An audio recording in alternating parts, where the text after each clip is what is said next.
Halo, kembali berjumpa dengan saya Hersun Arif dari Forum News Network. Bung Rocky, situasi negara ini makin panas setelah peristiwa penembakan lah. Kita menggunakan bahasa yang netral gitu ya, karena ada yang baku tembak, penembakan. Tapi kita sebut mungkin lebih tepatnya kalau kita sebut misteri saja lah, misteri di kilometer 50 tol. Karena sampai sekarang kan saling mengklaim nih, polisi menyatakan bahwa dia dipepet, diserang oleh FPI, tapi sebaliknya FPI mengaku bahwa justru mereka yang dipepet dan mereka juga tidak pernah punya senjata. Ini jadi menarik, apalagi kemudian beredar voice note itu, rekaman percakapan ketika dari sisi FPI ketika mereka dipepet oleh orang tak dikenal. Iya, kalau dia misteri, kita mesti bongkar asumsi-asumsi dari misteri itu. Mungkin kita perlu Sherlock Holmes itu. Sherlock Holmes selalu punya kemampuan untuk membongkar misteri hanya dengan logika yang sederhana, yang sering dia sebut it is elemental Watson. Jadi Watson ini asistennya yang kadang-kadang nggak bisa membaca 4 gulipat dari satu kasus, lalu Sherlock Holmes bilang itu elementer sekali, balik pada logik sedasarnya tuh. Nah, kalau kita coba menganalisis, tentu kita percaya bahwa kasus ini harus dibuka dengan scientific evidence, itu dengan bukti-bukti saintifik. Misalnya CCTV-nya, apa yang akan disebut oleh CCTV, uji balistiknya macam-macam. Oke, itu soal teknisnya. Tapi kalau kita anggap ini satu operasi intelijen, karena memang Habib Rizik ada di dalam pengawasan intelijen sejak turun dari bandara, maka ini adalah operasi yang gagal. Secara teoritis dia gagal karena ada korban. Operasi intelijen di mana-mana itu senyap. Jadi kalau dikatakan bahwa ada perlawanan sehingga berlangsung tembak-menembak atau apa namanya, tetap ujungnya ada korban, 6 orang korban. Dan itu membuktikan bahwa tidak rapi. Kalau itu dianggap membuntuti Habib Rizik, oke. Nah, soal ini yang mestinya kita hitung secara akademis. Kenapa harus ada korban itu? Apakah ada kekacauan koordinasi? Apakah ada indisipliner? Apakah ada macam-macam asumsinya? Nah, kalau saya hubungkan lagi dengan keadaan hari ini yang betul-betul memang kita ada di dalam berbagai macam atau terjebak di dalam berbagai macam kesulitan. Ada soal Papua, ada soal persaingan siapa yang menjadi pemimpin TNI, pemimpin Kapolri, ada soal menteri-menteri yang dicopot dan nggak tahu bagaimana tukar tambah baru dengan menteri-menteri yang baru. Jadi kekacauan politik di tingkat makro itu kemudian seolah-olah dimanfaatkan untuk hal-hal yang sifatnya mikro, yaitu Habib Rizik dimasukkan di dalam jebakan, lalu ada hal-hal lain yang disangkut pautkan di situ. Jadi terlihat bahwa memang kita sedang hidup di dalam kecemasan total, dan itu yang harusnya kita tunggu dan tidak boleh terlalu lama. Negara harus memperlihatkan wajah beradabnya itu. Kita mau tunggu apa kira-kira Pak Jokowi mau ngomong dengan body language apa yang akan diucapkan oleh Menko Mahfud, Pak Prabowo, atau mereka yang punya kepentingan dengan keamanan. Lalu kita juga ingin lihat bagaimana Komnas HAM mengambil inisiatif di dalam spekulasi ini untuk menentukan satu tim khusus dengan posisi awal hak asasi manusia. Itu kan yang ingin kita dapatkan hari ini. Dan itu yang belum kita dapatkan. Yang kita tahu sekarang isu ini menjadi headline di media internasional. Jadi internasional mengawasi kita dari detik ke detik tentang perkembangan demokrasi dan kestabilan negeri ini. Nah, itu sebetulnya inti dari problem kita yang berakar jauh di dalam sistem peristiwa Pilpres 2019. Jadi kita boleh lihat sebetulnya ini akarnya ada di dalam ketidakpercayaan orang terhadap hasil Pilpres. Dan itu berlanjut sampai sekarang, udah 2 tahun, dan kita belum bisa menemukan atau belum bisa memulihkan keakraban berwarga negara pada bangsa ini. Dan itu saya ingin salahkan pada kekuasaan. Kekuasaan tidak mampu mengakrabkan kehidupan warga negara. Sehingga ekses-ekses semacam ini terjadi karena orang tidak lagi menghargai, tidak lagi menganggap kekuasaan itu punya marwah untuk menyelenggarakan negara ini. Ya, jadi kalau Anda melihat akar persoalannya, maksud saya apa yang terjadi antara FPI dengan polisi sekarang ini itu ekses dari persoalan-persoalan leadership secara nasional gitu. Ya, sejak Habib Rizik turun di airport itu istana udah semacam kebakaran jenggot karena gagal mengantisipasi. Intelijen juga tidak bisa membuat prediksi terhadap masa Habib Rizik di situ. Mahfud MD masih mengecilkan FPI pada waktu itu. Jadi semua ini, semua penggalan ini, puzzle ini, kalau kita bikin mosaiknya, terlihat bahwa berantakan koordinasi kekuasaan, berantakan koordinasi intelijen, berantakan kemampuan analisis dari istana terhadap keadaan itu. Kan orang akhirnya melihat Habib Rizik sebagai si pitung dari Petamburan yang jadi simbol dari perlawanan moral itu. Kendati sebagian orang menganggap ya Habib Rizik cacat moralnya banyak, iya, tetapi istana itu lebih banyak cacatnya tuh. Dan pembuktian terakhir adalah ditangkapnya Mensos. Dan itu adalah cacat moral tertinggi. Sehingga Habib Rizik dan FPI jadi tumpuan harapan itu. Nah, kita sebetulnya ingin agar supaya harapan terhadap perubahan itu dilembagakan melalui oposisi. Dilembagakan melalui kegiatan pers yang beradab itu. Dilembagakan melalui diskusi-diskusi civil society. Tapi justru bagian itu yang dihalangi oleh kekuasaan, oleh pemerintah. Jadi gangguan di istana itu lebih karena karena moral istana yang merosot aja kan.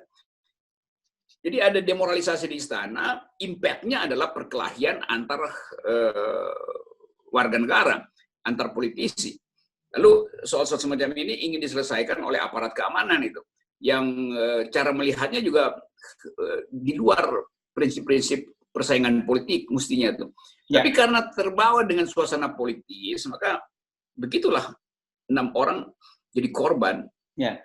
Ya, Anda karena bicara soal tadi persaingan-persaingan juga, tapi kita juga menyoroti soal persaingan internal gitu.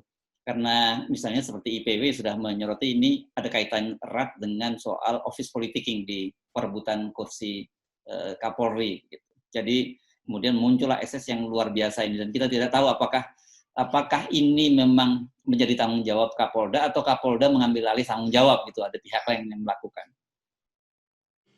Karena orang beranggapan pergantian Kapolda itu pada waktu itu ada latar belakang politisnya tuh.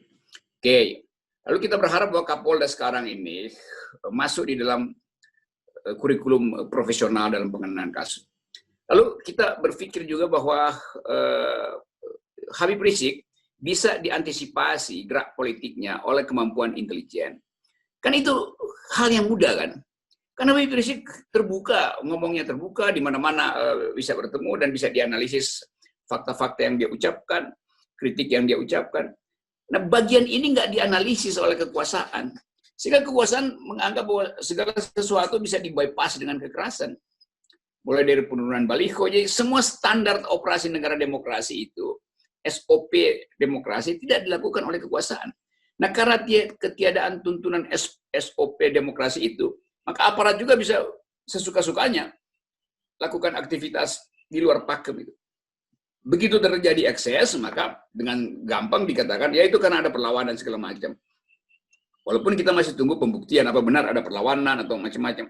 Tapi setting makronya adalah krisis kemampuan kekuasaan untuk mengutuhkan bangsa ini. Itu bahayanya tuh.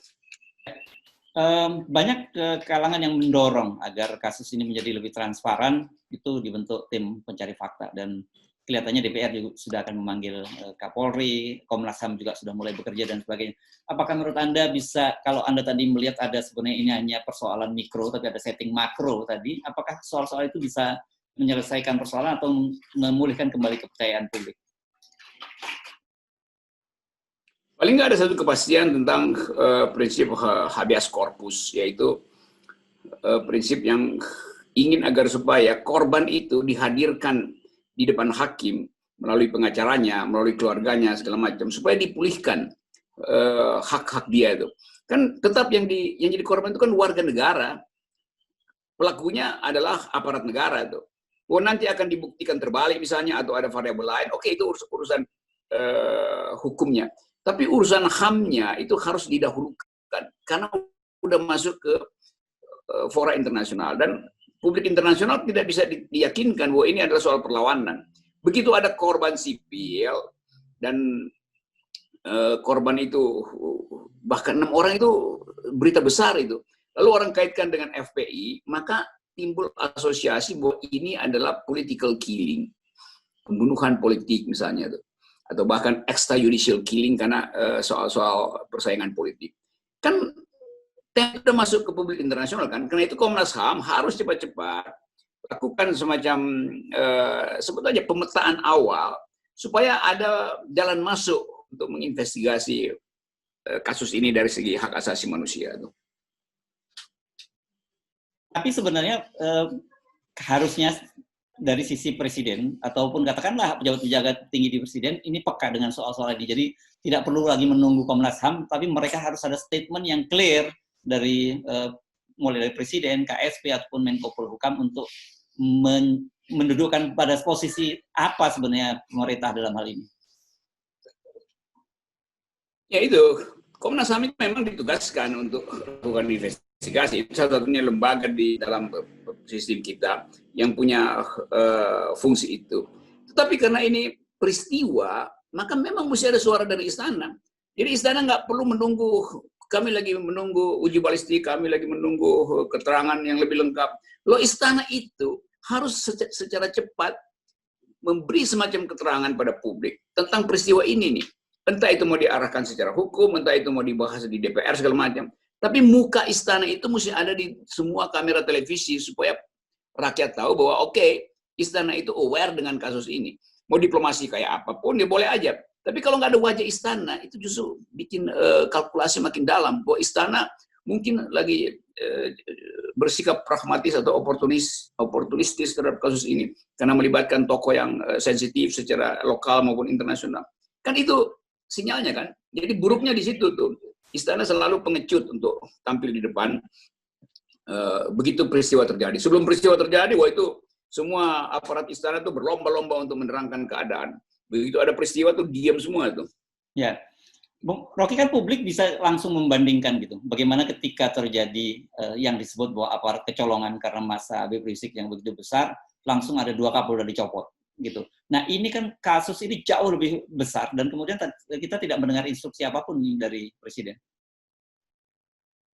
Itu yang saya sebut tadi itu saya pakai istilah tadi pengecut sebetulnya karena begitu keadaan ini menyerempet isu kekuasaan, maka kekuasaan atau presiden langsung bersikap hati-hati itu. Kalau kekuasaan ada di dalam konsolidasi untuk menghalangi oposisi, dia nggak ada takutnya tuh langsung tiba di depan mic lalu ucapkan sesuatu tuh. Termasuk waktu penggantian 2 Kapolda itu tuh. Jadi kita bisa baca sebetulnya bahwa order di dalam istana itu mengalami disorder. Dan bahayanya adalah negara ini ada dalam keadaan yang betul-betul darurat secara ekonomi, secara keamanan. Ada api terbakar di Papua, di timur, ada api terbakar di Cina Selatan, di barat gitu. Jadi bagian ini yang seolah-olah nggak masuk di dalam nalar kekuasaan buat analisis semua ini. Ini udah 1 hari, udah 24 jam, nggak ada tuh keterangan atau apa dia rapat terus-menerus mengumpulkan data istana itu. Sementara publik lebih cepat melakukan analisis. Nanti kemudian begitu publik atau pers bikin berita istana kemudian bantah, nggak begitu loh. Istana sendiri apa versinya tuh? Ya. Kan pers tetap ingin serve kuriositas publik kan. Ya. Rakyat ingin tahu secara cepat-cepat apa sebetulnya yang terjadi tuh. Akibatnya orang analisis sendiri itu rekaman video dari voice note dari yang beredar dari mobil yang dianggap diculik itu atau dipepet. Jadi kekuasaan membiarkan orang membuat analisis sendiri dan dengan akibat kekuasaan kemudian jengkel bahwa ada analisis alternatif gitu kan. Padahal memang kekuasaan nggak punya kemampuan untuk melakukan analisis. Oke, jadi kalau begitu sebagai publik, bagaimana kita menyikapinya? Karena pemerintah sikapnya kita tunggu-tunggu tidak muncul. Sementara kemudian ketika kita sendiri mengambil sikap itu juga bisa disalahkan. Tetap publik berdasarkan potongan puzzle itu membuat konstruksi di pikirannya itu. Dan soal ini di mata internasional langsung dianggap sebagai pelanggaran hak asasi manusia. Nanti istana bilang, enggak, ini bukan pelanggaran hak asasi manusia. Iya, tapi bagi versi internasional, kalau warga negara dengan alasan apapun mengalami kekerasan oleh aparat negara, itu namanya pelanggaran HAM. Bahwa pembuktian hukum bisa menerangkan lain, itu soal belakangan. Tapi kan status kita adalah warga negara yang harusnya dilindungi oleh negara. Dalam keadaan apapun, peluru itu tidak boleh keluar dari laras kekuasaan. Nanti kemudian ada keterangan, oh ini terdesak, diskresi segala macam. Tapi prinsip pertama adalah tidak boleh meletuskan peluru itu dalam keadaan apapun. Itu memang yang dimaksud dengan kecanggihan kekuasaan untuk membeku, bukan dengan untuk membunuh. Kan itu soalnya. Ketergesa-gesaan, kedaruratan, terdesak segala macam. Oh ya, itu pembuktian di pengadilan aja nanti. Tapi masyarakat sipil yang dididik di dalam cara berpikir demokratis, begitu ada peristiwa terbunuhnya warga negara atas alasan apapun, itu dianggap sebagai pelanggaran HAM. Itu prinsip universal kita begitu. Ya, Bung Rocky, ini saya tentu saja tertarik dengan realitas beragamnya tanggapan di kalangan publik itu. Harusnya kan dalam situasi seperti ini, civil society itu kan bersatu. Karena harus melihat bahwa sama ini menjadi sebuah ancaman terhadap masyarakat sipil. Tapi realitasnya tidak seperti itu. Bahkan kita ada membaca beberapa, ada ormas besar dan sebagainya yang kemudian malah bersikap sebaliknya itu. Ini semakin mengkonfirmasi pada kita bahwa sebenarnya masyarakat kita ini terbelah dan kita berharap, kita sulit untuk berharap keluar dari persoalan besar, yakni demokrasi yang akan mati. Itu keadaan makronya itu. Masyarakat terbelah sejak pemilu kemarin, bahkan sejak pemilihan gubernur Jakarta, lalu muncul 212 dan seterusnya. Kan yang harus dikedepankan adalah nalar demokrasi dari negara. Tapi negara menjadi bagian dari permainan itu. Negara ikut bermain dalam perpecahan itu. Karena akumulasi kekuasaan, karena nggak mau diganggu hubungan dengan oligarki segala macam. Jadi negara jadi player, justru jadi political player. Mestinya pejabat negara itu ada di atas problem ini. Sehingga keakraban berwarga negara bisa dipulihkan lagi. Jadi anggap bahwa Habib Rizik maka udah itu risikonya karena nggak melapor segala macam. Jadi kemampuan kita untuk justice, kemanusiaan, itu kemudian dihalangi oleh peristiwa kecil yang justru diadarkan sebagai isu oleh kekuasaan. Kan seminggu sebelumnya itu udah diisukan terus-menerus bahwa Habib Rizik tidak taat hukum, Habib Rizik membandel, kabur, berbahaya segala macam. Padahal ini soal COVID. Tapi orang tahu bahwa soal COVID inilah pintu masuk untuk menangkap Habib Rizik supaya dia tidak tumbuh sebagai tokoh oposisi kan. Kan itu yang terjadi itu. Jadi dengan mudah analis masyarakat sipil mengerti variabel ini, latar belakang ini, konteks ini. Jadi sekali lagi memang ya sebetulnya udah hopeless sebetulnya, kekuasaan udah hopeless. Dan kalau kita bikin kalkulasi cepat-cepat, ini nggak bertahan lama nih kekuasaan. Karena dia nggak punya lagi pil dia telan, karena semua pil dia telan.